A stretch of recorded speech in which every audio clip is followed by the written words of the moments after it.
One में जिनकी पत्नी का रावण ने हरण कर लिया और क्रोध उन्हें आया और रावण का वध उन्होंने कर दिया, तो क्या वही ये राम है जिनका शंकर जी जप करते हैं? एक राम अवधेश कुमारा, तिनकर चरित विदित संसारा, नारी विरह दुख लेहु अपारा। पत्नी के वियोग में बहुत दुखी हुए, बहुत क्रोध आया, रावण का वध कर दिया, तो क्या ये यही वो श्री राम है कि जिनके नाम का जब शंकर जी करते हैं? तात्पर्य क्या है? मानो अगर केवल बाहर की दृष्टि से देखें तो ऐसा लगता है कि श्री राम का पत्नी के प्रति बड़ा राग है, बड़ी ममता है, और वो जैसा होता है कि संसार में हमारी कोई प्रिय वस्तु को चुराता है या कष्ट देता है तो अगर हम में सामर्थ्य है तो हम दंड देते हैं। तात्पर्य क्या है? उसमें मूल तत्व यह है, बड़ी अनोखी बात है। रामचरितमानस में भगवान राम भरद्वाज जी के आश्रम में गए ऐसा वर्णन आता है, याज्ञवल्क्य जी के आश्रम में गए ऐसा कभी नहीं वर्णन आता। याज्ञवल्क्य जी और भगवान राम के मिलन का कोई प्रसंग पूरे रामायण में नहीं, और भरद्वाज जी और श्री राम का मिलन हुआ तो फिर स्वाभाविक है कि किसी व्यक्ति से आप मिले हुए हो और एक व्यक्ति के उसके विषय में हम जानने के लिए, ये तो हो सकता है कि किसी का नाम हमने सुना हो और हम यह पता लगावे कि उनका परिचय किससे है, और परिचय करके हम उनसे पूछें कि आप उनके विषय में मुझे कुछ बताइए, फिर उल्टी बात हो गई। जिसने देखा, जिसने मिलन जिनसे हुआ, वो ऐसे व्यक्ति से प्रश्न कर रहे हैं जिस व्यक्ति का श्री राम से प्रत्यक्ष रूप से परिचय नहीं। कैसा अनोखा, बड़ी विचित्र सी बात लगती है। कथा का सारा आनंद इसी में है। कथा का आनंद माने का एक तो यह है कि किसी व्यक्ति ने देखा हो और उसने आपको सुनाया, वो एक बात हुई। पर यहां पर एक और प्रसंग की ओर आप ध्यान दें। श्री हनुमान जी अशोक वाटिका में गए और अशोक वाटिका में वृक्ष पर बैठे हुए व्याकुल हैं कि मैं क्या करूं, क्योंकि चारों राक्षसियां घेरे हुए बैठी हैं, डराने की चेष्टा कर रही हैं। उस समय कुछ घटनाएं हुई और जब राक्षसियां भी चली गई, त्रिजटा भी चली गई, तो हनुमान जी कथा सुनाने लगे। फिर वही बात, हनुमान जी से भगवान राम का परिचय कितने दिन का? जब सीता जी का हरण हुआ और किष्किंधापुरी में प्रभु, उसके पहले जब ऋषिमुख पर्वत पर हनुमान जी प्रभु को देखते हैं, वहां जाते हैं, तो उनका परिचय हुआ। सुनने वाला कौन? सुनने वाली से सीता जी। तो हनुमान जी जो है वो प्रभु के विषय में अधिक जानेंगे कि श्री सीता जी अधिक जानेंगे? हनुमान जी को सीता जी से पूछना चाहिए कि जरा आप अपने विवाह की कथा, कैसे विवाह हुआ, विवाह के बाद कैसे आप अयोध्या आई, अयोध्या में कितने आनंद के दिन बीते, कैसे वन गमन हुआ, ये घटनाएं सीता जी प्रत्यक्ष रूप से उसमें सम्मिलित है, स्वयं उसकी पात्र है, स्वयं उन्होंने देखा है, उसका आनंद लिया है। और हनुमान जी से बहुत कम परिचय, अभी परिचय हो, पर अनोखी बात, कम परिचय वाले ने कथा सुनाई। कथा सुनाई और सुनाई कैसी अद्भुत कि श्री सीता जी स्वयं भगवान राम की लीला में सम्मिलित है, पर सम्मिलित होते हुए बहुत दुखी। और वही श्री सीता जी जब हनुमान जी श्री राम की कथा सुनाते हैं तो संदेह हो सकता था कि जब से मिले होंगे तब से सुनाया होगा कि हाँ, कैसे सुग्रीव ने देखा, मुझे भेजा और मैंने परिचय प्राप्त किया। पर गोस्वामी जी कहते हैं हनुमान जी जब कथा सुनाने लगे तो आदि थे। श्री राम का जन्म कैसे हुआ, कैसे दशरथ जी ने यज्ञ किया, कैसे श्री राम का जन्म हुआ, बाल लीला कैसी थी, और भगवान राम के विवाह की लीला कैसी थी, बड़ी अनोखी बात है। ब्रह्मचारी जी उस विवाह में स्वयं गए नहीं, विवाह में सम्मिलित नहीं हुए, और श्री सीता जी को सुना रहे हैं आपका विवाह उनसे कैसे हुआ। लेकिन कैसी अनोखी बात। और वही सूत्र है। मान लीजिए किसी कथा भक्त से आप पूछते हैं कि आप जो सुना रहे हैं देखा है क्या आपने, कह सकते हैं कि भाई आप तो त्रेता युग में नहीं थे, उन घटनाओं को आपने कहीं पढ़ा होगा, पर सूत्र बहुत भिन्न है। वो स्वामी जी ने कहा ऐसी मधुर कथा सुनाई कि सीता जी उस लीला में स्वयं पात्र होते हुए भी दुखी थी, और कथा सुन करके बोले रामचंद्र गुण वर्णन लागा, तो सुनता ही सीता कर दुख भागा। श्री सीता जी का दुख न जाने कहां चला गया, इतना आनंद मिला, और आनंद मिलने के पश्चात इतनी एकाग्र हो गई कि गोस्वामी जी कहते हैं लागी सुनई श्रवण मन लाई। अत्यंत एकाग्र हो करके हनुमान जी के मुंह से कथा सुनती हैं, और कथा सुन करके दुख दूर हो जाता है। क्या अर्थ है उसका? तात्पर्य यह है कि देखने का अर्थ, आपने किसी को देखा हो तो भी ऐसा हो सकता है कि आपने देख करके भी सही अर्थों में न देखा हो, और ऐसा भी हो सकता है कि प्रत्यक्ष रूप से शरीर से किसी ने भले ही न देखा हो, बल्कि अपने अंतर हृदय में मन से उसका दर्शन किया हो, उसका रसास्वादन किया हो। तो वस्तुतः अधिक वही एक बहुत बढ़िया कविता है अवधी भाषा की, कि किसी ने कहा कि दूर रहने वाले अच्छे कि पास रहने वाले अच्छे, तो उन्होंने कहा कि वैसे तो पास में रहने की बड़ी महिमा है। मंदिर में पूजा करने समय आप मूर्ति के पास रहते हैं, अपने गुरु के पास जाते हैं तो पास में रहते हैं। पर वो कवि ने कहा, एक सूफी कवि थे, उनका वो पद है, उन्होंने कहा यह आवश्यक नहीं। कभी कभी उन्होंने दृष्टांत दिया, पंडित व्यास सरस रस पूरी, दूर ते निकट निकट ते दूरी। कभी कभी ऐसा होता है कि दूर से निकट और निकट वाला दूर, एक ऐसे। तो उन्होंने ठेठ देहाती बात कही कि दूर ते निकट जैसे गुड़ चाटा, गुड़ रखा है दूर और चीटा कहीं और है, लेकिन सचमुच चीटा कितने भी दूर हो वो गुड़ का के पास ही नहीं पहुंचता। वो गुड़ का आप बैठ देख रहे हैं, गुड़ रखा हुआ है, और गुड़ के रस का आनंद वो चीटा दूर से रहने वाला आकर के ले रहा है। और दूसरा व्यंग उन्होंने किया कि पास रहने से कोई रस पाले, ऐसा नहीं है। क्यों?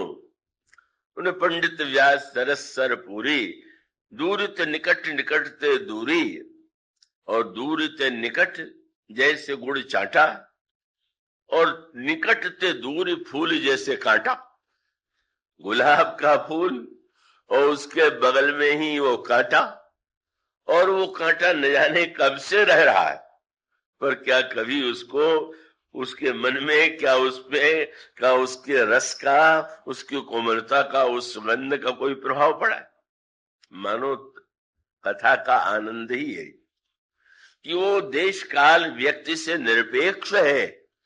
कोई व्यक्ति पास रह करके भी न जाने, कोई दूर रह करके भी जान ले। क्यों? वही सूत्र समझाने की चेष्टा की गई। इसका अभिप्राय यह है कि वो जो रस की एक तो वृत्ति है, और रस की वृत्ति के साथ साथ का वो जो व्यक्ति है, उसके मन में अगर वह वस्तु है, उसको आगे चल करके तुलसीदास जी महाराज ने स्पष्ट किया। जब उन्होंने पूछा तो मुस्कुराए याज्ञवल्क्य जी, बोले मैं समझता हूं जो तुम सब कुछ जानते हो, लेकिन कथा सुनने के लिए तुमने मुझसे ऐसा प्रश्न किया है। और इसके बाद उन्होंने भगवान शंकर और पार्वती जी के चरित्र का वर्णन किया, और वर्णन नहीं किया, बड़े विस्तार से वर्णन किया, 2-4 पंक्ति में कह देते। अगर आप कोई किसी प्रसंग पर किसी वक्ता से, संत से बोलने के लिए कहें और वो कुछ और कहने लगे, तो अपने को बुद्धिमान समझने वाला कहेगा कि मैंने क्या पूछा है, क्या बता रहे, मैंने कौन से प्रसंग के विषय में पूछा, तो वो नए कहां चले गए। तो वो मानो, मुझे याद है हमारे साथ एक पहले ब्रजवासी थे बरसाने के, और बड़े ही विनोदी थे। मेरे प्रति उनके श्रद्धा या स्नेह जो भी कहिए था, तो वो स्वाभाविक रूप से मेरे साथ ही भ्रमण करते रहते थे। उस भ्रमण में वो एक बार बहुत वर्ष पहले बम्बई आए, तो उसमें श्री निकेतन में प्रवचन चल रहा था। अभी जैसे हमारे उमा शंकर जी उससे पहले कहते हैं, वो भी कथा से पहले वो सुनाया करते थे। अब वो जैसा होता है, प्रारंभ में श्रोता बहुत कम होते थे, और बहुत बहुत कम, और स्वाभाविक है कि जब कथा प्रारंभ होती है तो अधिक भीड़ हो गई। बड़े विनोदी थे, और मुझसे उन्होंने कहा कि क्या आप समझते हैं कि ये जो भीड़ होती है राम कथा के प्रेमी है? क्यों भाई, कहने लगे कथा के प्रेमी होते तो मैं क्या जहर पिलाता हूं? मैं भी तो राम कथा ही सुनाता हूं। नहीं आते इसका अर्थ है वकालत सुनने आते हैं, कथा वथा सुनने नहीं आते। मैंने बहुत आनंद लिया उनकी बात का। उसका अभिप्राय यही है कि उनका तात्पर्य था कि ये क्या बात हुई, अगर राम कथा के प्रेमी है तो उनको उस समय मैं श्री राम की कथा सुना रहा हूं, श्री राम की चर्चा कर रहा हूं। विनोद में भी एक दृष्टि से उन्होंने बिल्कुल सही बात कही। इसका अभिप्राय यह है कि अंतर यदि दिखाई देता है तो निश्चित रूप से न दिखाई दे ये तो बड़ी ऊंची स्थिति है, पर वो साधारणतः मनुष्य की में संस्कार ऐसे है, नाम के प्रति ऐसी आसक्ति है कि उसके कारण इस प्रकार का विभेद जो है व्यक्ति के द्वारा बहुधा हो जाता है। किंतु कौ जो कथा का रस है, उनसे मुझसे जो अनोखा संबंध था बड़ा विनोद में था। और एक बार तो हमारे एक और बड़े योग्य श्रोता थे, वो एक दिन स्वतंत्र उन्होंने आयोजन किया, उनका प्रवचन हुआ। जो आए मेरे पास तो मैंने पूछा कैसा प्रवचन आपको लगा, तो उन्होंने हंस करके कहा कि अब तक तो मैं समझता था कि अन्य वक्ता जो 1 महीने में कहते हैं उसको आप 1 घंटे में सुना देते हैं, पर इनको सुन करके लगा कि जो आप 1 महीने में कहते हैं वो 1 ही घंटे में सुना देते। उनका व्यंग था कि मान लीजिए कोई व्यक्ति बहुत बढ़िया व्यंजन रखा हुआ हो और बस ठूसना प्रारंभ कर दे, अभी रसगुल्ला है तो वहीं पर समोसा मुंह में डाल दिया, तो परिणाम क्या होगा कि सामने वाला व्यक्ति तो कुछ रस नहीं ले पाएगा। उनका व्यंग यही था कि जो बातें आपसे इन्होंने सुनी है बस वो ये सोचे बिना कि क्रम से सुनावे, बस एकदम उसकी अनुभूति कराते। तो कभी कभी वो उनकी बातें विनोद में और उनके संदर्भ से जुड़ करके मुझे अच्छी लगती थी। उसका सूत्र यह है कि कथा का श्रोता और कथा का वक्ता का उसके मूल में एक विशेषता होनी चाहिए, अगर है तो पूरा आनंद लेगा। उसका अभिप्राय यह है कि याज्ञवल्क्य जी से जब महर्षि भरद्वाज प्रश्न करते हैं और वो शंकर जी का चरित्र सुनाने लगे, तो याज्ञवल्क्य जी की बात सुनकर के भरद्वाज जी ऊब सकते थे कि मैंने जब इनसे श्री राम के विषय में पूछा तो इतने विस्तार से शंकर जी के चरित्र की कथा की क्या आवश्यकता है, ये तो अनावश्यक ही न जाने कहा जा रहे हैं। वो बेचारे एक बार कहने लगे मैं पंजाब अकेले गया तो अकेले कथा कहते समय एक बूढ़े सज्जन ने बीच में टोक दिया, कहते आप कथा में कभी कलकत्ता, कभी बंबई, कभी दिल्ली, कथा आप क्या कहते हैं? माने उनको ये लगा कि वक्ता को तो चाहिए कि वो जिस प्रसंग पर बोल रहा है वहीं रहे, कहां से कहां। वो बेचारे उस शैली के व्यस्त नहीं थे, पर उसका मूल तत्व यह है कि एक तो घटनाओं का वर्णन है। कथा का एक रूप यह है कि आपको आदि से लेकर के अंत तक इतिहास सुना दिया जाए, तो इतिहास का ज्ञान भी आवश्यक है, और इतिहास जो होगा वो तो एक के बाद दूसरा ही सुनाया जाएगा। पर ये जो रस की पद्धति है वो अलग प्रकार की, और रस की पद्धति अलग प्रकार की है। उसका अर्थ ये हुआ कि जैसे या इतनी गहराई से अगर रामायण पढ़ते हो, यद्यपि मैं नहीं आशा करता कि अधिकांश लोग उस रूप में पढ़ते हों, पढ़ने वाले होंगे, लेकिन उसमें एक विचित्र बात आप पाएंगे। गोस्वामी जी जब भगवान राम के रूप का वर्णन करते हैं तो उसमें आपको क्रम का भंग बहुत मिलेगा। इसका अर्थ है कि जैसे मुख का वर्णन कर रहे हैं तो अब स्वाभाविक रूप से पहले मस्तक का वर्णन किया, या कान का वर्णन किया, नासिका का किया, ओष्ठ का किया, दांत का किया, इस तरह से कोई क्रम से नीचे अंग का वर्णन करे, या नीचे से प्रारंभ करे और क्रमशः ऊपर चला जाए। पर गोस्वामी जी करते क्या है कि जब भगवान श्री राम जनकपुर में जा रहे हैं तो भगवान श्री राम के रूप का वर्णन गोस्वामी जी करने लगे। गोस्वामी जी का वर्णन की विचित्रता ये है कि उसमें कोई क्रम ही नहीं। अब भौं के बाद कोई आंख का वर्णन न करके कान का करे तो सुनने वाले को लगेगा कि ये तो ठीक ढंग से नहीं कह रहे। तो देखने के लिए वहां के नगरवासी उमड़ पड़े, और उमड़ पड़े नगरवासी और बच्चे श्री राम को देख रहे हैं। तो मानो गोस्वामी जी का तात्पर्य यह है कि कोई दाएं है, कोई बाएं है, कोई पीछे है, कोई बगल में है, तो क्या वो क्रम से गणित की पद्धति से देखेंगे क्या? उन्होंने तो श्री राम का एक अंग देखा और वो उसी में डूब गए, जहां जाए मन तहीं लो भाई।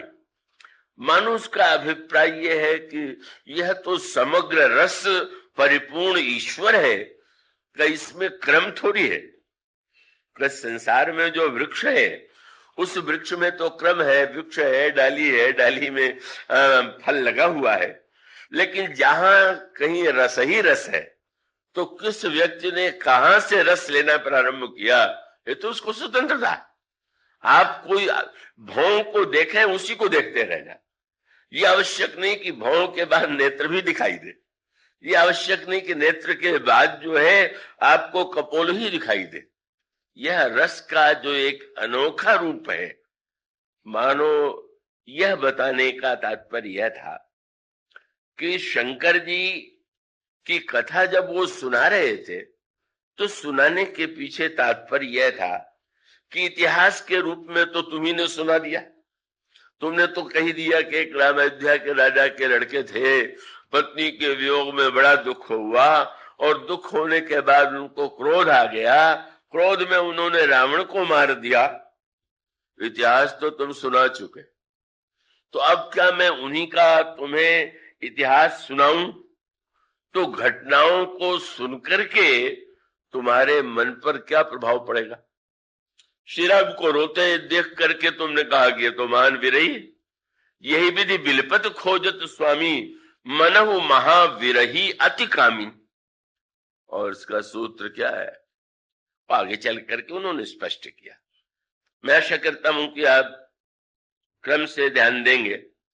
उसमें सूत्र यह है कि जब उन्होंने शंकर और पहले शंकर जी और सती जी का वर्णन किया और बाद में सती जी पार्वती बनी, और पार्वती बनने के बाद उन्होंने श्री राम की कथा का श्रवण किया बड़े विस्तार से। उस विस्तार में दक्ष का यज्ञ भी है, कामदेव का भस्म होना भी है, पार्वती जी की तपस्या है, पार्वती जी का विवाह है, पार्वती जी के पुत्रों का जन्म है, और उसके बाद अंत में राम कथा। क्यों? एक तो उन्होंने कहा, जब सुना याज्ञवल्क्य जी ने तो इतने रस में विभोर हो गए, ये नहीं सोचा कि ये क्या कह रहे हैं, मैं कुछ पूछ रहा हूं ये कुछ कह रहे हैं।